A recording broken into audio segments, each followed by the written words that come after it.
दोस्तों आप सब लोगों को पता ही होगा कि भारत के द्वारा कुछ साल पहले MRFA मतलब मल्टी रोल फाइटर एयरक्राफ्ट का एक टेंडर जारी किया गया था। दोस्तों इस टेंडर को करंटली एक्सपोर्ट मार्केट में one of the biggest tender के रूप में देखा जा रहा है और करीब करीब 20 से 25 बिलियन डॉलर खर्चा करके भारत इस टेंडर के अंतर्गत एयरक्राफ्टों को खरीदना चाहता है। और दोस्तों इस अमाउंट को देखते हुए लगभग सभी देशों के द्वारा भारत के सामने अपने अपने एयरक्राफ्टों का ऑफर किया जा रहा है, लेकिन इन ऑफरों में सबसे आगे है अमेरिका और अमेरिका के द्वारा इवन भारत के सामने 3 अलग अलग एयरक्राफ्टों का भी ऑफर किया गया है। और दोस्तों खाली MRFA टेंडर के अंतर्गत ही नहीं बल्कि इससे बाहर भी एयरक्राफ्टों का ऑफर कर रहा है। और रिपोर्ट के मुताबिक जब प्रधानमंत्री श्री नरेंद्र मोदी अमेरिका के दौरे पे गए थे तब अमेरिकी प्रेसिडेंट डोनाल्ड ट्रंप की तरफ से भी F-35 फाइटर एयरक्राफ्टों को भारत को बेचने को लेकर एक तरीके से अनुमति दिया गया है। और दोस्तों अब F-35 फाइटर एयरक्राफ्टों के निर्माणकर्ता कंपनी लॉकहीड मार्टिन के CEO के तरफ से अचानक से ये बताया गया है कि उनके द्वारा एक्सपेक्ट किया जा रहा है कि भारत F-35 और F-21 जैसे एयरक्राफ्टों का ऑर्डर प्लेस करेगा। मतलब अमेरिकी कंपनी लॉकहीड मार्टिन ये सपना देख के बैठा हुआ है कि भारत के द्वारा MRFA टेंडर में ही खाली लॉकहीड मार्टिन के एयरक्राफ्ट मतलब F-21 को नहीं खरीदा जाएगा बल्कि सेपरेटली भारत अपने जरूरतों को देखते हुए अमेरिका से F-35 जैसे फाइटर एयरक्राफ्टों को भी खरीदेगा। बेसिकली दोस्तों लॉकहीड मार्टिन के CEO जिम टैकलेट की तरफ से ये जो बयान है ये 28 मई 2025 के दिन 41वां बर्नस्टीन एनुअल स्ट्रेटेजिक कॉन्फ्रेंस के दरमियान आया। उनके तरफ से बेसिकली F-35 एयरक्राफ्टों को लेके एक नया संकल्प को आगे रखा गया है और उनका कहना था कि F-35 लाइटनिंग 2 एक 5th जनरेशन प्लस एयरक्राफ्ट है जो कि कटिंग एज टेक्नोलॉजी के साथ है और ये संपूर्ण मैन्ड एयरक्राफ्टों के जो ऑपरेशन है उसे शिफ्ट कर सकता है।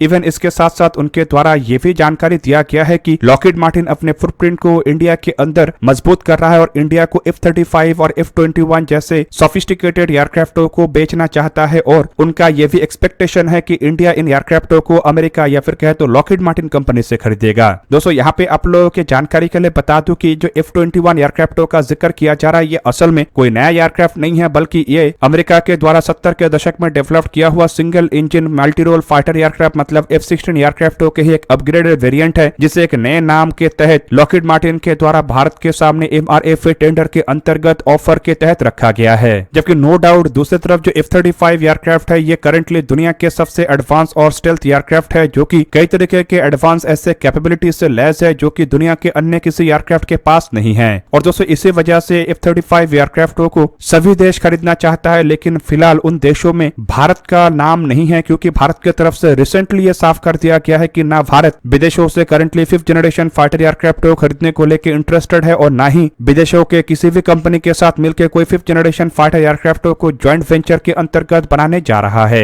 इंडियन एयरफोर्स और मिनिस्ट्री ऑफ डिफेंस का करंट फोकस AMCA जैसे एयरक्राफ्टों के तरफ है और AMCA के माध्यम से ही इंडियन एयरफोर्स को और अधिक स्ट्रॉन्ग करने का इरादा है। दोस्तों यहाँ पे आप लोगों के जानकारी के लिए बता दूं कि करंटली लॉकहीड मार्टिन के CEO के तरफ से F-35 फाइटर एयरक्राफ्टों को 5th जनरेशन प्लस एयरक्राफ्ट के रूप में दर्शाया गया और इसके पीछे भी तथ्य देते हुए लॉकहीड मार्टिन के CEO के तरफ से यह कंफर्म किया गया है कि F-35 एयरक्राफ्टों में अब कुछ ऐसे टेक्नोलॉजीज का भी इस्तेमाल किया जा रहा है या आने वाले समय में किया जाएगा जो कि टोटली 6th जनरेशन एयरक्राफ्टों के लिए डेवलप किया जा रहा था। आप लोगों को ये भी बता दूं कि लॉकहीड मार्टिन भी next generation air dominance project में बोइंग के साथ कम्पीट कर रहा था लेकिन बोइंग से हार जाने के बाद नेक्स्ट जनरेशन एयर डोमिनेंस एयरक्राफ्टों के लिए लॉकहीड मार्टिन की तरफ से जिन टेक्नोलॉजीज का डेवलपमेंट किया गया है उन टेक्नोलॉजीज का उपयोग अब F-35 जैसे फाइटर एयरक्राफ्टों में किया जा सकता है। ऐसे एडवांस टेक्नोलॉजी में बताया जा रहा है कि अपग्रेडेड एडवांस रडार और इंफ्रारेड एब्जॉर्बिंग स्टेल्थ कोटिंग के साथ साथ एयरक्राफ्टों के इंजनों में भी कुछ स्पेसिफिक बदलाव का संभावना है जिससे कि एयरक्राफ्टों को और स्ट्रॉन्ग किया जा सकेगा। और इवन इसके अलावा एयरक्राफ्टों की electronic warfare system, network capability और इवन ऑटोनोमस सॉफ्टवेयर कैपेबिलिटी जो है उसे भी एनहांस किया जाएगा। और दोस्तों इस तरीके के बदलाव के साथ लॉकहीड मार्टिन का दावा यह है कि F-35 दुनिया का one of the most advance 5th generation fighter aircraft बन जाएगा और करंटली जो दुनिया के सबसे बेहतरीन एयरक्राफ्ट होने के साथ साथ आने वाले समय में मैन्ड एयरक्राफ्टों में ये और भी ताकतवर होगा और एक तरीके से किसी भी मैन्ड एयरक्राफ्ट की जो लड़ाई है उसमें दिशा बदलने का क्षमता इन एयरक्राफ्टों के पास होगा।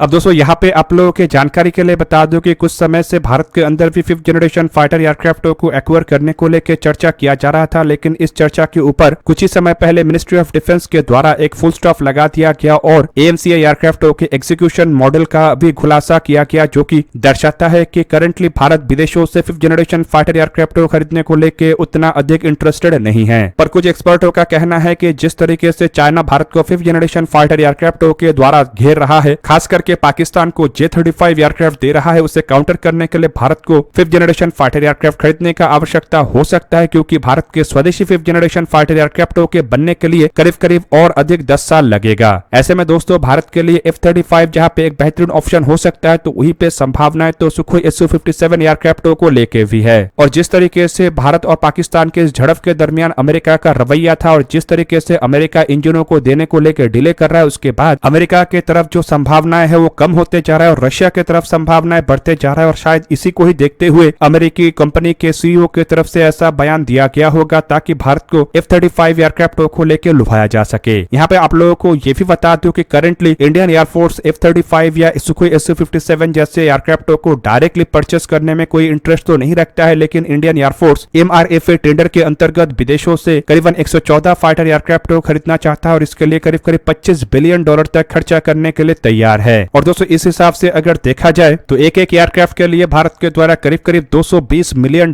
तक खर्चा किया जाएगा और F-35 जैसे एयरक्राफ्टों के एक्विजिशन और इंफ्रास्ट्रक्चर के लिए शायद ये जो अमाउंट है ये पर्याप्त हो। पर आप लोगों को ये भी जान के रखना चाहिए कि अमेरिका MRFA टेंडर के अंतर्गत भारत के सामने F-35 एयरक्राफ्टों का ऑफर नहीं कर रहा है, बल्कि लॉकहीड मार्टिन कंपनी की तरफ से यह साफ कर दिया गया है कि MRFA टेंडर में कंपनी के द्वारा केवल मात्र F-21 एयरक्राफ्टों का ही ऑफर किया गया है। और ये जो F-35 जैसे एयरक्राफ्ट बेचने का बात कहा जा रहा है या फिर संभावनाएं जताया जा रहा है, ये शायद कोई सेपरेट डील को लेके है। इवन कुछ समय पहले मीडिया में यह भी क्लेम किया गया था कि अमेरिका भारत के साथ F-35 जैसे एयरक्राफ्टों को गवर्नमेंट टू गवर्नमेंट डील के अंतर्गत बेचने के लिए प्रस्तुत है। लेकिन दोस्तों इसका सिंपल मतलब यह है कि अमेरिका केवल मात्र भारत से पैसा कमाना चाहता है, ना कि भारत को टेक्नोलॉजिकली एडवांस बनाने का अमेरिका का कोई भी इंटरेस्ट है। बेसिकली 114 फाइटर एयरक्राफ्टों के टेंडर के अंतर्गत F-21 जैसे पुराने एयरक्राफ्टों का ऑफर करने के पीछे असल मकसद है भारत को पुराने टेक्नोलॉजी को थमाना और गवर्नमेंट टू गवर्नमेंट डील के अंतर्गत F-35 जैसे एयरक्राफ्टों को प्रस्ताव करने के पीछे मकसद यह है कि भारत को F-35 एयरक्राफ्ट देके पैसा कमाना और इन एयरक्राफ्टों के ऊपर अपना कंट्रोल रखना। यहाँ पे आप लोगों को बता दूं कि MRFA टेंडर में भारत की तरफ से ट्रांसफर ऑफ टेक्नोलॉजी और मेक इन इंडिया इनिशिएटिव का बात रखा गया है और शायद इसी को ही देखते हुए अमेरिका के द्वारा अपने पुराने एयरक्राफ्टों का ऑफर इस टेंडर के अंतर्गत किया गया है, जबकि नए एयरक्राफ्टों को अमेरिका इस टेंडर में शामिल नहीं करना चाहता है। दूसरी तरफ दोस्तों भारत को बेवकूफ बनाने के लिए या फिर कहे तो भारत के लोगों को बेवकूफ बनाने के लिए F-16 एयरक्राफ्टों का नाम बदल के इसे F-21 दिया गया है, लेकिन अगर देखा जाए तो F-16 और F-21 में कोई भी अंतर नहीं है। इसके अलावा दोस्तों आप लोगों को यह भी बता दूं कि अमेरिका से अगर भारत F-35 जैसे एयरक्राफ्टों को खरीद भी लेता है तब भी भारत को शायद उतना अधिक फायदा ना हो, क्योंकि गवर्नमेंट टू गवर्नमेंट डील के अंतर्गत मुझे नहीं लगता है कि कभी भी एयरफोर्स के द्वारा बड़े मात्रा में ऐसे एयरक्राफ्टों को खरीदा जाएगा और छोटे संख्या के एयरक्राफ्टों को खरीद के भारत के द्वारा टेक्निकली उतना अधिक बेनिफिट नहीं मिलेगा, जबकि लॉजिस्टिक को लेके और कई तरीके के सप्लाई को लेके भारत को मुश्किलों का सामना करना पड़ सकता है। अब दोस्तों लॉकहीड मार्टिन कंपनी के सीईओ के तरफ से जो एक्सपेक्टेशन जताया गया है वो दर्शाता है कि अमेरिका भारत को F-35 एयरक्राफ्ट बेचने के लिए प्रस्तुत है और इसे लेके अमेरिका के द्वारा अब भयंकर तरीके से लॉबिंग और मीडिया में नैरेटिव बनाया जा रहा है ताकि भारत के अंदर F-35 एयरक्राफ्टों को महत्वपूर्ण और बेस्ट एयरक्राफ्ट के रूप में दिखाया जा सके और भारत के लोगों के सामने ये भी जताया जा सके कि अमेरिका भारत को मदद करने के लिए तो तैयार है, लेकिन भारत अमेरिका से मदद नहीं ले रहा है। पर दोस्तों अमेरिका जिस तरीके से बाद में पीठ में झोरा घोंपता है उसे देखते हुए तो यही लग रहा है कि अगर भारत अमेरिका से F-35 एयरक्राफ्ट खरीदता है और वो भी बिना ट्रांसफर ऑफ टेक्नोलॉजी, तो इससे आने वाले समय में भारत को नुकसान ही होगा, क्योंकि ऐसे कंडीशन में अमेरिका अपने हथियारों को लेकर भारत को अपने टर्म्स एंड कंडीशन में नचाने के कंडीशन में आ जाएगा। और आप लोगों को पता ही होगा कि किस तरीके से अमेरिका अपने स्वार्थ को निकालने के लिए ऐसे हथियारों के डील या हथियारों को लेकर प्रॉब्लम क्रिएट करता है। और इवन आप लोगों को यह भी पता होगा कि तेजस मार्क 1 जैसे एयरक्राफ्टों को लेकर जब भारत अमेरिका के ऊपर डिपेंड हो गया तो अमेरिका के द्वारा सप्लाई चेन का बहाना बना के किस तरीके से तेजस एयरक्राफ्टों के प्रोजेक्ट को डिले बनाया जा रहा है। और इवन F-414 इंजनों के ट्रांसफर ऑफ टेक्नोलॉजी को लेकर राजी होने का बात कहने के बावजूद अभी तक जो F-414 इंजनों के डील के ऊपर हस्ताक्षर नहीं किया गया है, यह दर्शाता है कि अमेरिका भारत के स्वदेशी डिफेंस प्रोजेक्ट को आगे बढ़ने देने में इंटरेस्टेड नहीं है।